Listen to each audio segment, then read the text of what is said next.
muita gente sabe, o Brasil está passando por uma dificuldade fiscal tremenda aí no curto prazo, né? Está com um déficit nas contas do governo. Esse déficit foi plantado lá atrás com aumentos de gastos indevidos e com redução concomitante de imposto. A conta não fecha, óbvio, se você aumenta gasto e corta imposto. Mas eu quero falar da situação fiscal, não de curto prazo, que é grave sim, mas a de longo, porque essa é mais grave ainda.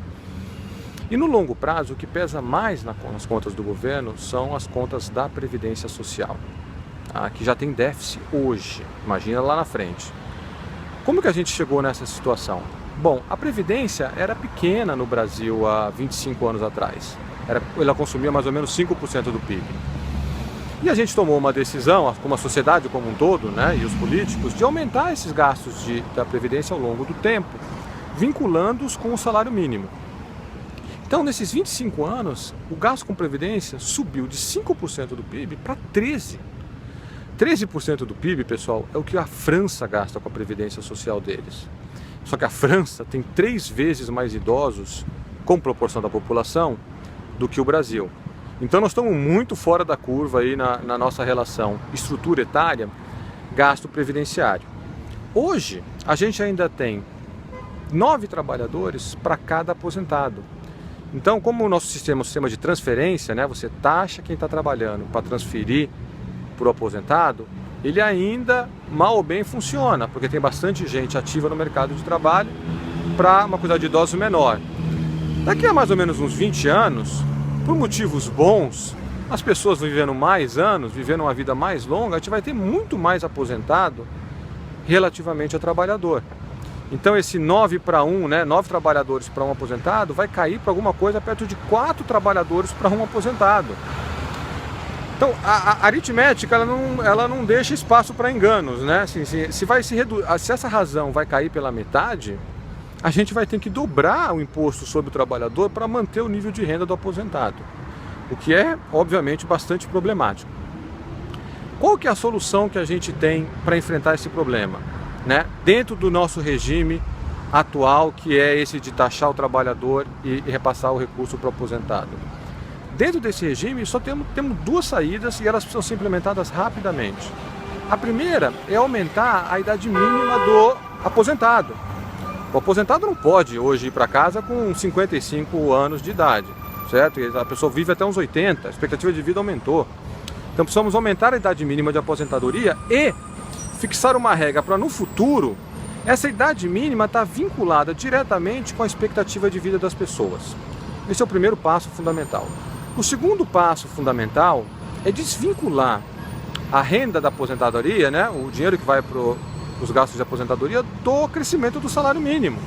O salário mínimo crescendo acima da inflação anos e anos está levando a essa trajetória explosiva dos gastos com aposentadoria, que impacta lá no final das contas na dívida pública, na dívida do governo, que todos nós temos que pagar, né? Porque a dívida pública é paga como? Com impostos que são levantados, que são colhidos junto à população como um todo. Então não tem muita saída, a gente precisa pôr um freio aí. E antes que eu seja acusado de não estar preocupado com os velhinhos, deixa eu chamar a atenção para o seguinte fato. Hoje no Brasil, a pobreza entre os idosos foi muito reduzida. Ela é baixíssima, ela está perto de uma coisa entre 3% e 4% da população idosa é genuinamente pobre.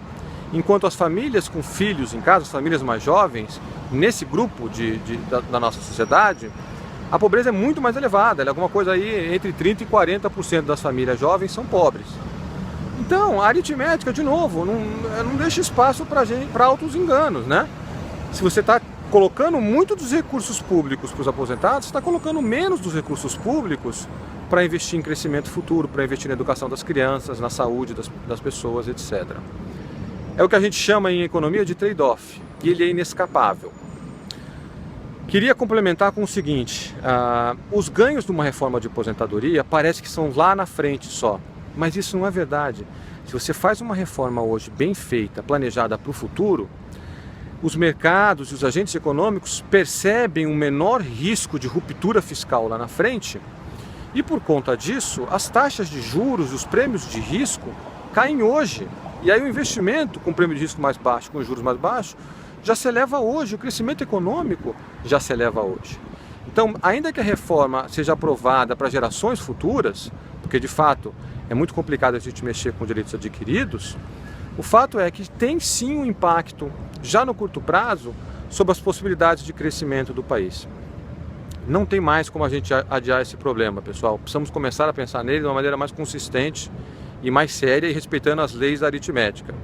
E se você nunca tinha pensado nesse problema, se ele nunca tinha passado pela sua cabeça, ele certamente está passando e vai passar ainda mais gravemente pelo seu bolso. Queria terminar convidando vocês todos a conhecer o nosso projeto, o projeto de divulgação de teoria econômica e de fatos econômicos para a população geral, para um público mais amplo, não só para os acadêmicos. É o projeto Porquê, e o site é o www.porquê.com.br. A gente se vê lá.